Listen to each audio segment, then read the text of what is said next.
and welcome back to Robbinsdale Revisited. I'm Crystal Boyd, a dues-paying member of the Robbinsdale Historical Society. And I'm Pete Ritchie, president and lifetime member of the Robbinsdale Historical Society. Today, we are settling in for a Sunday drive along one of the most historically complex landmarks in our entire region. A lovely stretch of stately elms, grand monuments, and rich neighborhood history sitting right along our border. We're dedicating this full episode to exploring Victory Memorial Drive. Most people who drive, bike, or walk along the parkway think of it strictly as a Minneapolis park feature. But if you dig into the original maps, the civic archives, and the surrounding residential developments, Robbinsdale's connection to the drive runs exceptionally deep. Some of its most iconic features, including the monumental flagpole plaza, the dramatic right-angle turn, and the major portion of the drive's western flank, are situated directly along or within Robbinsdale's borders. From early 20th century urban design theories to suburban real estate booms and tragic botanical epidemics, pioneering medical centers, and the dark history of racial covenants, the single corridor tells the complete story of how our twin communities, Minneapolis and Robbinsdale, grew together. So pour yourself a nice cup of tea, settle in, and let's travel down the drive.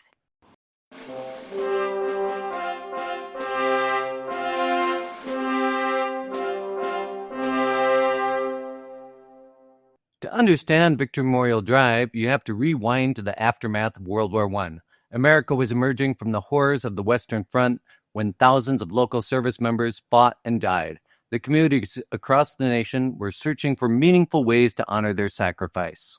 Enter Theodore Wirth. He was the superintendent of the Minneapolis Park Board. Wirth was widely regarded as one of the nation's most forward-thinking urban park planners, and he was determined that this memorial wouldn't be just a static chunk of granite or a traditional bronze statue in a city square. Wirth envisioned a living memorial, a grand, tree-lined avenue planted in strict regimental formation. Every tree would stand as a living, breathing surrogate for a soldier or nurse from Hennepin County who lost their life in the service during the Great War. The drive was designed as the northwest segment of the famed Grand Rounds Parkway system, completing a continuous beltway around the metropolis. Land acquisition began under Minnesota's Elwell Act as early as 1910, but actual development gained massive momentum immediately after the armistice in 1918. But building a living memorial of that scale presented a major horticultural challenge. You couldn't just plant tiny saplings along a massive boulevard and expect them to look impressive right away. Growing hundreds of healthy trees to uniform size requires significant funding and expert care. And that's where Charles M. Loring stepped forward. Loring is often remembered as the father of the Minneapolis park system. He was so moved by Wirth's vision that he personally donated the funds to procure hundreds of mullein elms from specialized Eastern nurseries.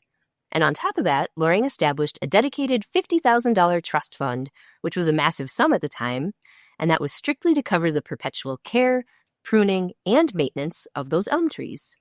On June 11th, 1921, the community gathered for the official dedication of the parkway, and it was one of the largest civic spectacles in Minnesota history. More than 30,000 people packed the boulevard. The ceremony was meticulously choreographed. Church bells rang out across the county, field artillery units fired cannon salutes, and early biplanes buzzed low over the tree lines, dropping thousands of fresh roses, poppies, and peonies down.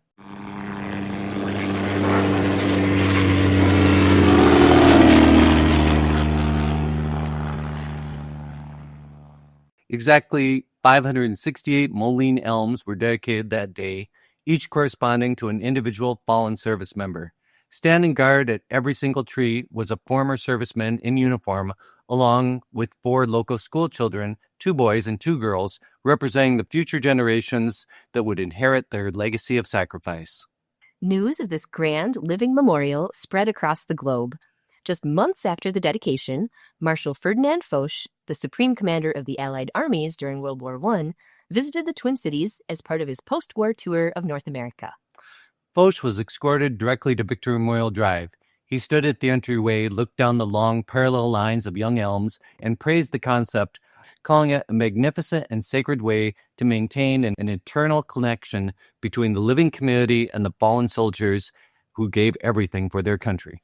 Not long after, General John J. Blackjack Pershing, who was the commander of the American Expeditionary Force, also toured the parkway, and he echoed Foch's praise, calling the drive one of the most noble and fitting tributes to American veterans anywhere in the world.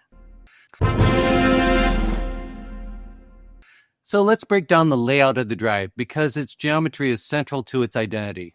The pathway travels straight along Xerxes Avenue, marking the boundary line, before making a dramatic 90-degree turn on 45th Avenue to head east toward Camden Park and the Mississippi River.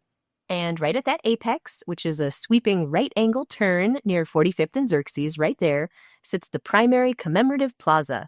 In 1923, the American Legion spearheaded a massive fundraising effort. They joined forces with over 40,000 local school children who donated pennies and nickels to erect the Central Memorial flagpole.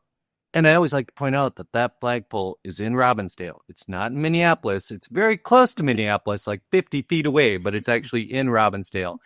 And it's a massive bronze flag standard anchored into a carved granite and ornamental brick, and the base is designed to serve as a visual anchor for the entire parkway. Just a short walk from the Flagpole Plaza is another monumental feature, the Abraham Lincoln statue. It was dedicated in May 1930, and this striking bronze casting is an authorized replica of the famous Augustus St. Gaudens statue in Chicago. That was some good French pronunciation right there. What makes the Lincoln statue so fascinating is the layer of history that it adds to the parkway. It was commissioned and erected by the surviving aging veterans of the Grand Army of the Republic, specifically the John A. Rawlins Post, to honor the Civil War comrades. So within a single parkway footprint, you have World War I living tributes intertwined with Civil War memorials raised by 19th century veterans. It created a layered landscape of national memory right on our doorstep. But if you go back to the early planning documents, Theodore Wirth and the Park Board didn't intend for the parkway system to stop at the city limits. In 1921, the Park Board annual reports, Wirth laid out an audacious concept that directly impacted Robbinsdale. Yep, that's right. So Wirth openly advocated expanding the parkway's footprint west and north into Robbinsdale territory. The early conceptual maps showed visions of absorbing Crystal Lake. They would surround its shorelines with public parkways and integrate the lake directly into the Grand Rounds Loop. Some planners even informally referred to concepts for Crystal Freedom Lake, picturing public bathhouses, civic pavilions, and greenways, and a naval memorial stretching from Victory Memorial Drive down into downtown Robbinsdale. Around that same time, in 1922, the federal government announced plans to construct a massive, multi-million-dollar Veterans Bureau Hospital, or the VA, in the upper Midwest. Robbinsdale's civic leaders saw an unprecedented opportunity. Amy Robbins Ware, daughter of Robbinsdale's founder, Andrew B. Robbins, spearheaded an aggressive campaign alongside local business leaders to secure the hospital for Robbinsdale. They pitched a massive 500-acre site. It would be situated just north of Rockford Road, adjacent to Crystal Lake, and directly accessible from Victory Memorial Drive. Their proposal envisioned a campus with 30 fireproof medical facilities, staff quarters, and gardens designed to house over 500 wounded veterans and hundreds of medical staff. While the federal government ultimately selected Fort Snelling for the location of what became the Minneapolis VA healthcare system, this early effort set a clear precedent. The corridor along Victory Memorial Drive was destined to become a primary hub for regional healthcare and civic development.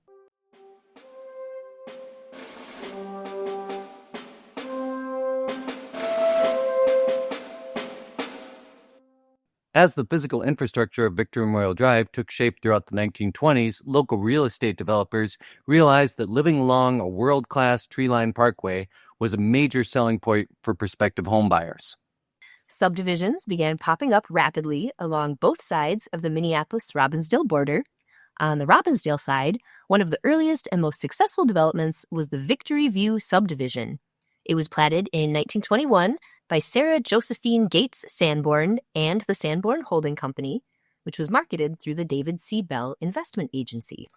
Print advertisements and local newspapers touted Victory View as the premier address in the northwest suburbs, boasting 50-foot wide lots, pure artesian wells, direct streetcar access, and unobstructed views of the Grand Parkway. Later, in 1940, developer Fred B. Snyder opened Snyder's Victory Memorial Drive Addition in Robbinsdale. It offered larger 75-foot lots running between 36th and 38th Avenues North. But as we examine this era of suburban expansion, we have to look directly at the exclusionary mechanisms that were used to build these neighborhoods, restrictive racial covenants. These are documented by the Mapping Prejudice Project at the University of Minnesota, and they're also documented in local historic preservation records. And nearly every property deed that was issued in the Victory View and Snyder editions, those included explicit, legally binding racial restrictions. The language written into these deeds was blatant. Sanborn Holding Company routinely stated that the property could never be sold, conveyed, mortgaged, or leased to any person of Chinese, Japanese, Moorish, Turkish, Negro, Mongolian, or African blood or descent. Snyder's covenants mandated that occupancy was strictly restricted to members of the white or Caucasian race. These racial covenants remained legal and enforced across Minnesota until the state legislature outlawed them in 1953. So Minnesota outlawed them in 1953. And then the Federal Fair Housing Act of 1968 finally banned them nationwide. Developers frequently coordinated with park officials to wrap public green spaces around racially restricted developments, using parkways like Victory Memorial Drive to boost property values while enforcing racial segregation. Understanding this history is crucial to understanding how housing access and wealth generation unfolded in our region over the 20th century. Today, programs like Just Deeds assist homeowners in locating and formally discharging those covenants from their property records.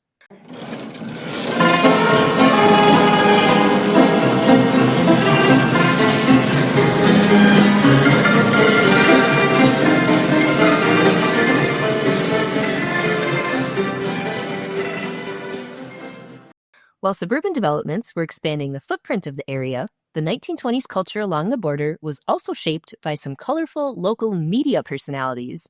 Right around the time Victory Memorial Drive was dedicated, Wilford or Captain Billy Fawcett was setting up shop nearby in Robbinsdale with his legendary humor magazine, Captain Billy's Whiz Bang. Whiz Bang was a roaring 20s publishing phenomena. It was filled with breezy jokes, farm humor, and poetry. Wounded during World War I himself, Captain Billy returned to Minnesota, started compiling jokes on a mimeographed paper machine, and before long it grew into Fawcett Publications, a massive national publishing house right here on the edge of the drive.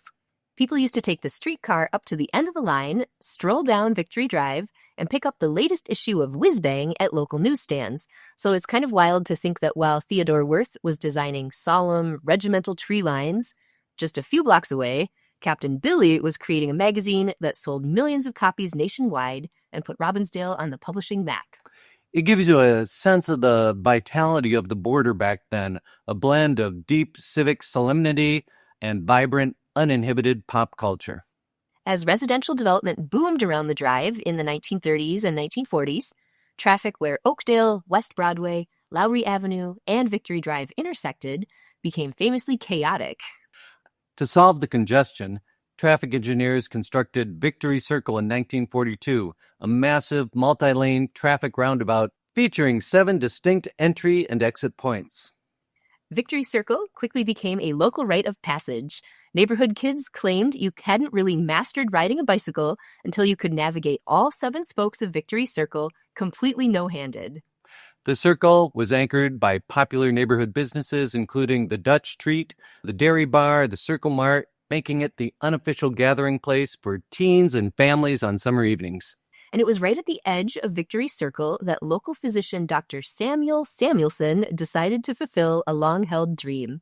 He was frustrated by administrative red tape and licensing delays in downtown Minneapolis, so Dr. Samuelson purchased land on the Robbinsdale side of the border.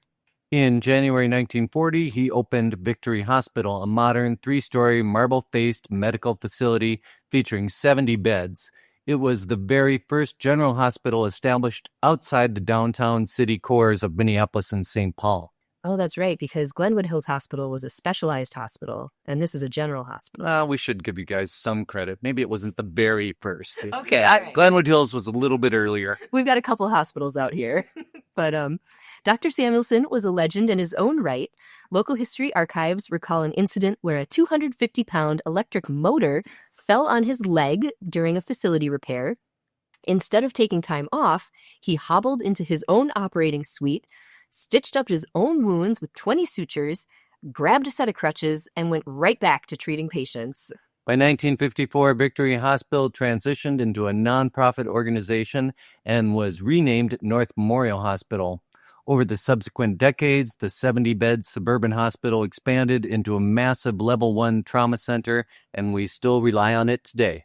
So what happened to Victory Circle? By 1963, the sheer volume of suburban commuter traffic overwhelmed the roundabout, leading to its demolition and replacement with the highway grade separation system of overpasses and underpasses that we still use today. Movie buffs might also recognize that modernized intersection from the 1972 feature film adaptation of Kurt Vonnegut's Slaughterhouse-Five, which filmed key driving sequences right along West Broadway and Victory Drive. Maintaining a living monument over a span of decades poses unique preservation challenges that static stone monuments never face. In 1928, small bronze crosses and markers mounted on heavy granite bases were installed at the foot of each Moline elm along the drive. Each marker detailed the soldier or nurse's name, military unit, and date of death, alongside religious insignia like a cross or Star of David.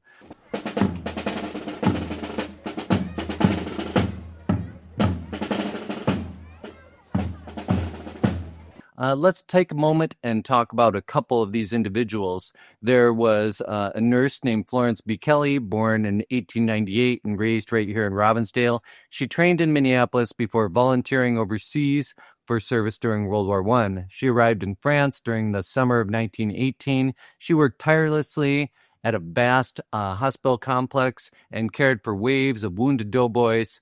She was exhausted from round-the-clock duty. Nurse Kelly contracted influenza and pneumonia during the deadly 1918 pandemic and passed away on October 13, 1918, just 4 weeks before the armistice.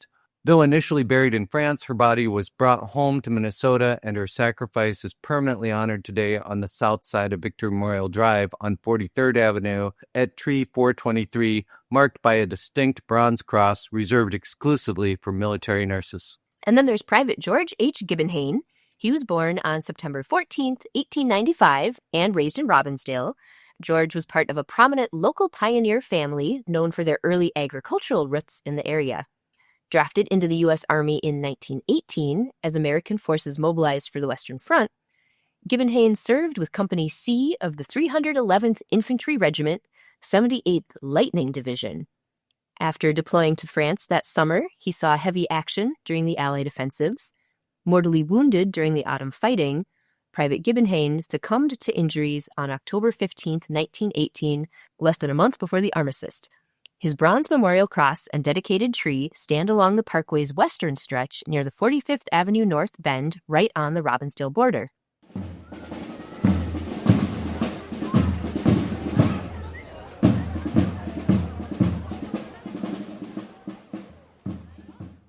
Unfortunately, as the decades passed, the massive root systems of the growing elms began to heave, tilting and dislodging the heavy granite bases. Lawn care crews struggled to navigate around the raised markers, and several were damaged or stolen by vandals. In 1953, the Park Board made the difficult decision to remove the upright granite blocks and replace them with flat bronze plaques set flush with the turf. While this solved the maintenance issues, it made the individual names much harder to spot for everyday visitors as they walked down the avenue.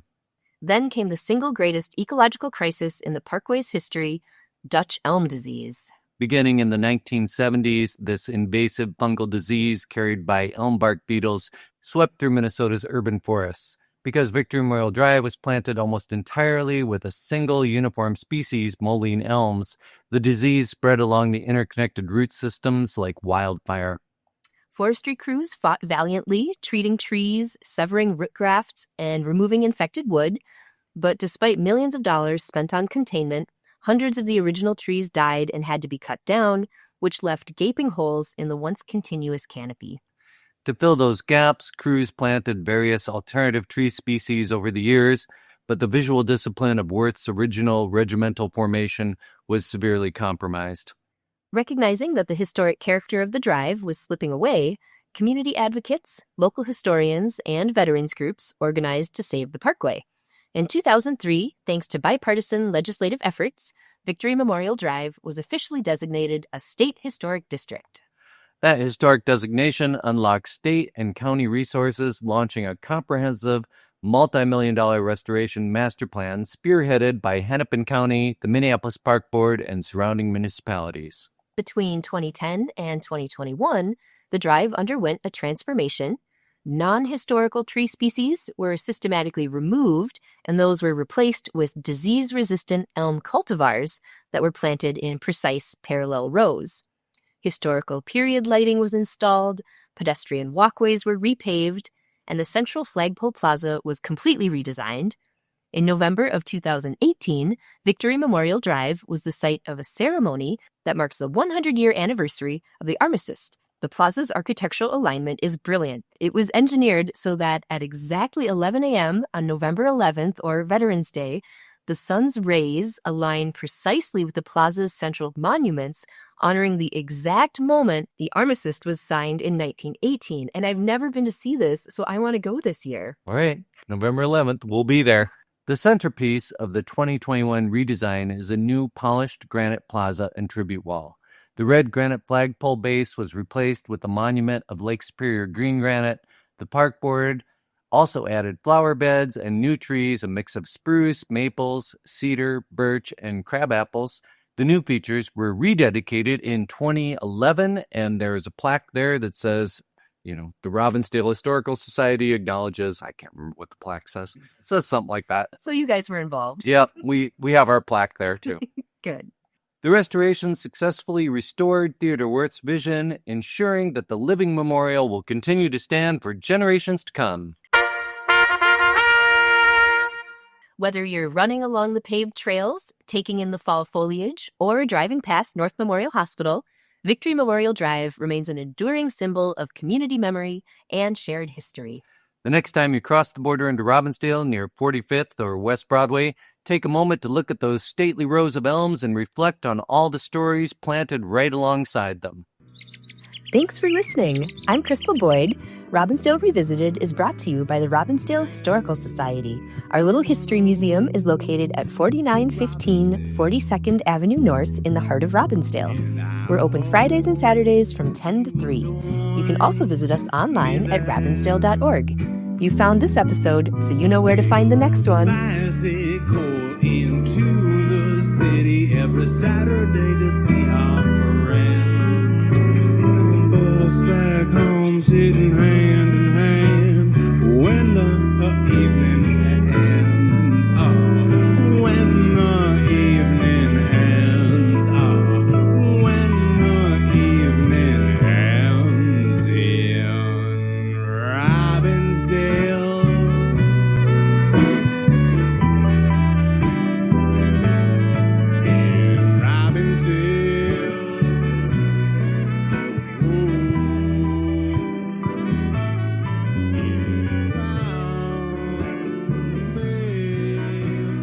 Our theme music is provided by Gabe Barnett and Them Rounders. Oh, yeah.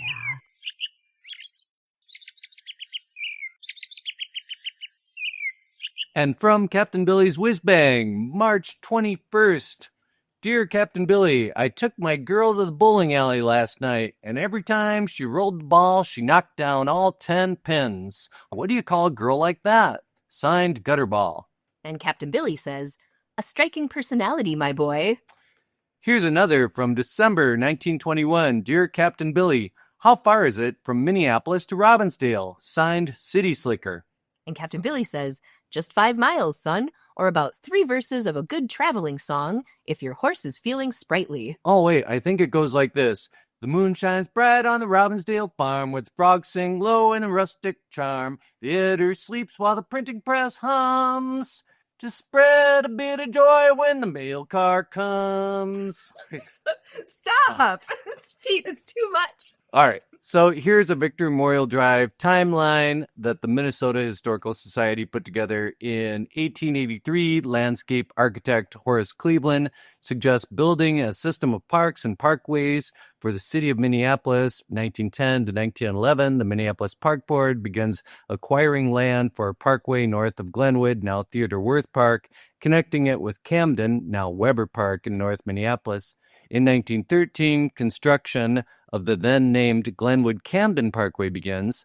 1918, construction of the parkway halts as resources are shifted to World War I for mobilization. 1920, the World War I is over. The parkway is completed to Lowry Avenue and open to traffic. 1921, the parkway north of Lowry Avenue is dedicated as Victory Memorial Drive. It features over 500 Moline elms with corresponding memorials, one for each Hennepin County resident that died in service during World War I. And in 1923, the American Legion of Hennepin County replaces the wooden flagpole originally installed in the parkway's central monument in its northwest corner. Then in 1925, the original Moline elm trees succumb to Minnesota winters and are replaced with sturdier, more generic elm trees. In 1928, on the 10th anniversary of World War I, the wooden memorials in front of each tree are replaced with bronze memorials. So the crosses for Christian servicemen and women, or Stars of David for Jewish individuals, those were replaced in 1928. In 1930, the Grand Army of the Republic sponsors the construction and installation of a statue of Abraham Lincoln at the northwest corner of the parkway to commemorate Minnesota's fallen Civil War soldiers.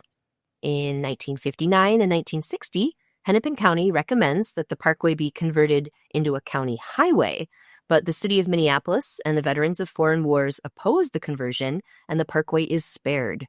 But in the 1970s, Dutch Elm Disease infects the replacement 1925 elm trees, so those are removed and replaced by hackberry trees.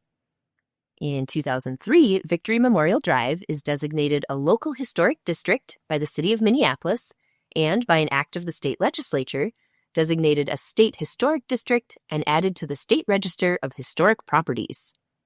In 2009, the red granite flagpole base and cenotaph are replaced by Lake Superior green granite monuments.